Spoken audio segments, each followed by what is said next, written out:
많이 추워졌습니다. 여러분들 건강하시기 바라고요. 여러분의 삶에 늘 주의 은혜와 평강이 함께 하시기를 주의 이름으로 축복합니다.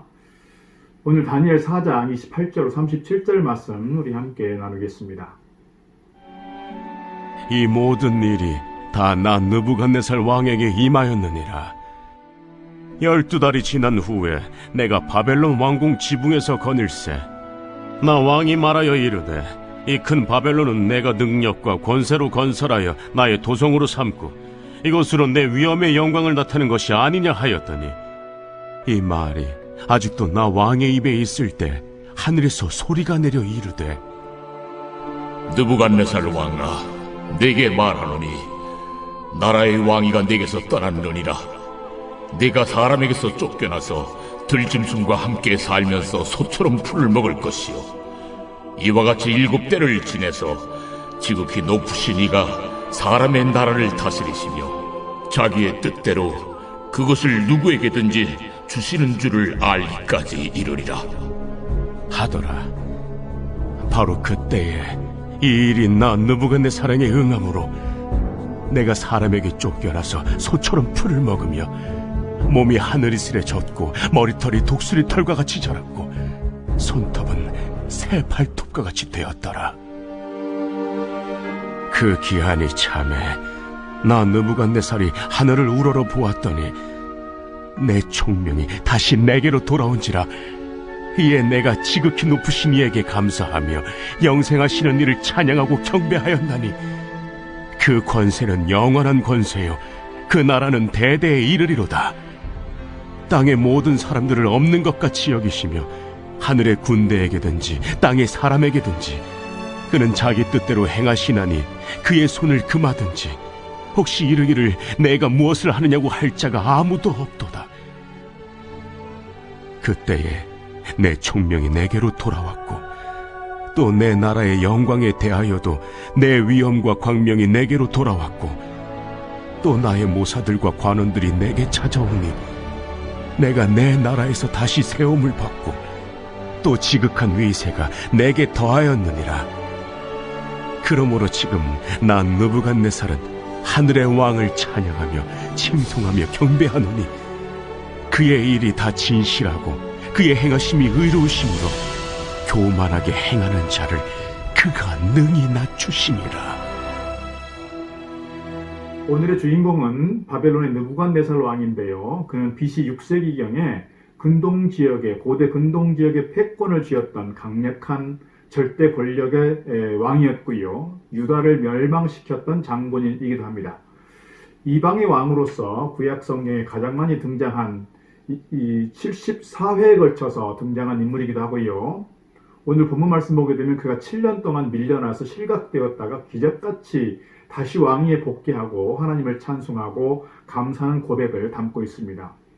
34절, 그 기한이 참에 나 느부갓네살이 하늘을 우러러 보았더니 내 총명이 다시 내게로 돌아온지라. 이에 내가 지극히 높으신 이에게 감사하며 영생하시는 이를 찬양하고 경배하였나니 그 권세는 영원한 권세요 그 나라는 대대에 이르리로다. 35절, 땅의 모든 사람들을 없는 것 같이 여기시며 하늘의 군대에게든지 땅의 사람들에게든지 그는 자기 뜻대로 행하시나니 그의 손을 금하든지 혹시 이르기를 네가 무엇을 하느냐고 할 자가 아무도 없도다.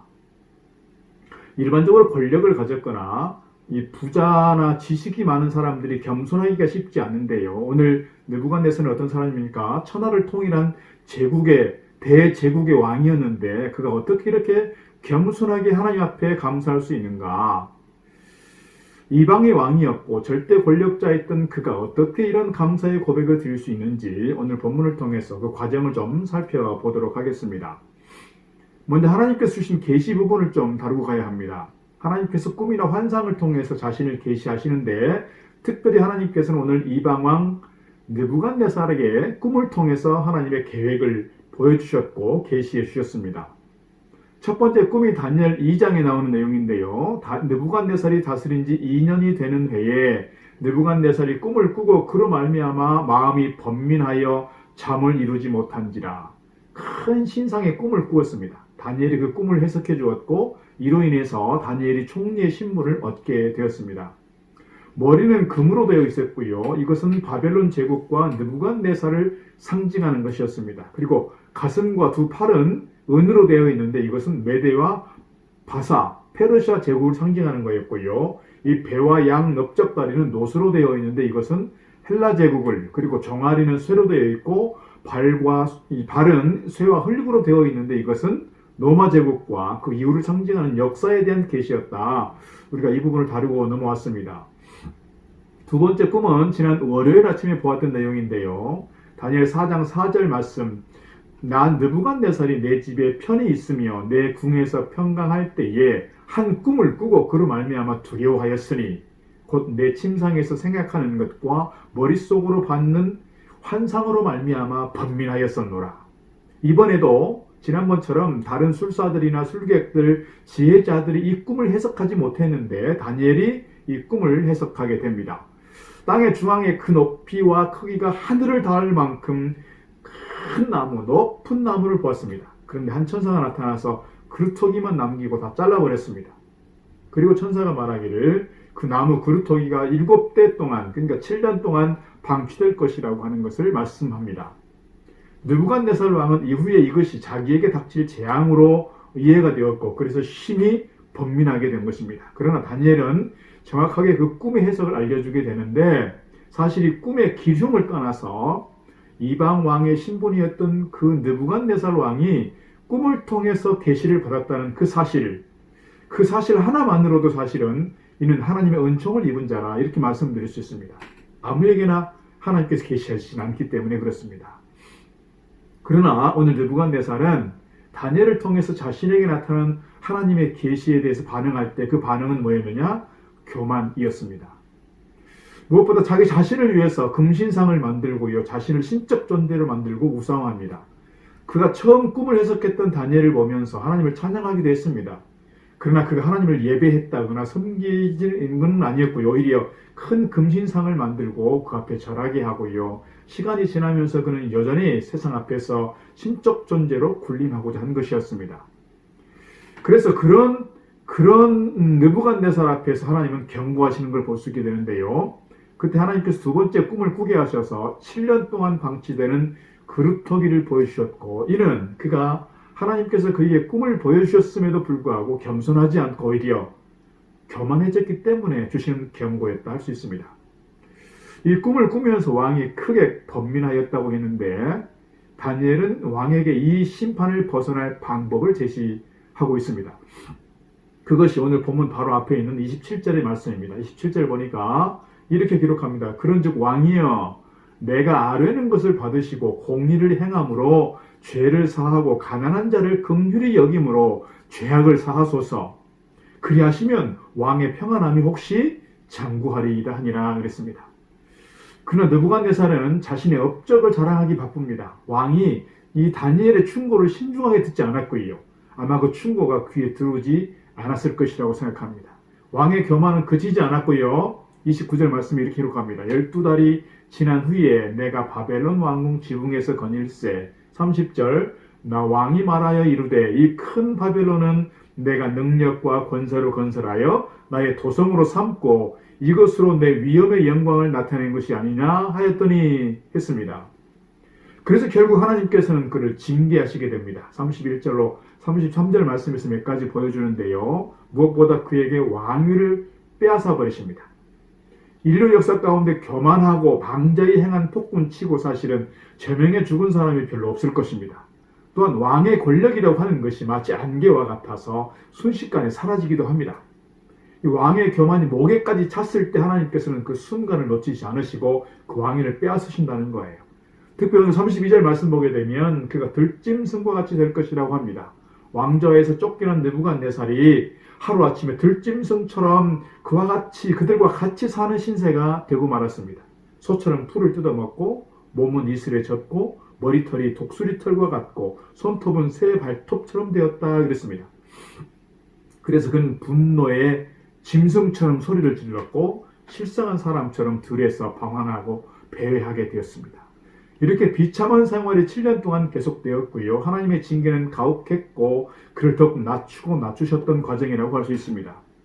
이 징계의 시간은 지극히 높으신 이가 사람의 나라를 다스리시고 자기의 뜻대로 그것을 누구에게든지 주시는 줄을 알기까지 였다는 거예요. 그래서 그는 짐승과 같은 밑바닥 생활을 통해서 누구를 알게 되었느냐? 하나님을 알게 되었다 하는 것입니다. 그래서 결국은 느부갓네살은 아까 앞에서 34절, 35절 말씀에서처럼 하나님께 대한 그의 고백과 감사를 보여주고 있습니다. 짐승과 같은 밑바닥 생활을 통해서 그가 깨달은 것이 무엇이었느냐? 다시 말씀 좀 더 정리하자면 무엇보다도 그는 하나님의 존재에 대해서 알게 되었다는 거예요. 하나님 어떤 분이냐? 하나님만이 지극히 높으신 분이라는 사실을 알게 됩니다. 하나님만이 영생하시는 분이라는 사실을 알게 됩니다. 하나님의 권세만이 영원한 권세라는 사실을 알게 되고요. 하나님만이 만유의 주제라는 사실을 알게 됩니다. 하나님에 대해서만 아는 것이 아니라 자기 자신의 존재에 대해서도 알게 되는데요. 이성 없는 짐승과 같다는 사실도 그가 깨닫게 된다는 거예요. 아무리 높은 지위와 권세를 가진 자라 할지라도 하나님을 알지 못하면 육신의 정욕을 따라 살게 되어 있습니다. 그러나 7년 동안 밑바닥 생활을 경험하고 난 후에 그가 깨달았다는 거야. 권력도 부귀영화도 참으로 헛되고 허망한 것이로구나. 이거 내가 이 큰 권력을 가졌지만 이것도 일순간에 날아가 버릴 수 있는 것이구나. 그런 고백을 하게 되는 거예요. 그래서 37절에서 이렇게 고백합니다. 그러므로 지금 난 느부갓네살은 하늘의 왕을 찬양하며 칭송하며 경배하노니 그의 일이 다 진실하고 그의 행하심이 의로우심으로 교만하게 행하는 자를 그가 능히 낮추심이라. 스스로 왕위를 지키고 제국을 다스리기 위해서 수많은 모사와 술사들을 찾아 모으고 신상을 만들어 신처럼 군림하려고 했지만 결국 뭐예요? 다 이것이 헛된 것이로구나 하는 걸 알게 됐다는 거예요. 하나님을 알고 자신을 알게 되었을 때 하나님께서 잃었던 것을 다시금 그에게 회복시켜 주셨고 돌려주셨습니다. 그때서야 비로소 감사한 마음을 갖게 된 것이죠. 이런 감사가 참 감사가 아닌가, 그리고 이런 감사가 하나님께서 받으시는 감사가 아닌가 싶습니다. 사랑하는 여러분, 우리가 살아가는 각박한 현실의 삶 속에서 사실 감사는 쉽게 잊혀지는 것 같습니다. 또한 우리의 삶 속에서 감사는 대단히 조건적이고 이기적일 때가 많습니다. 그렇기 때문에 감사를 쉽게 잊어버리고 오래가지 못하는 것은 아닌가 싶습니다.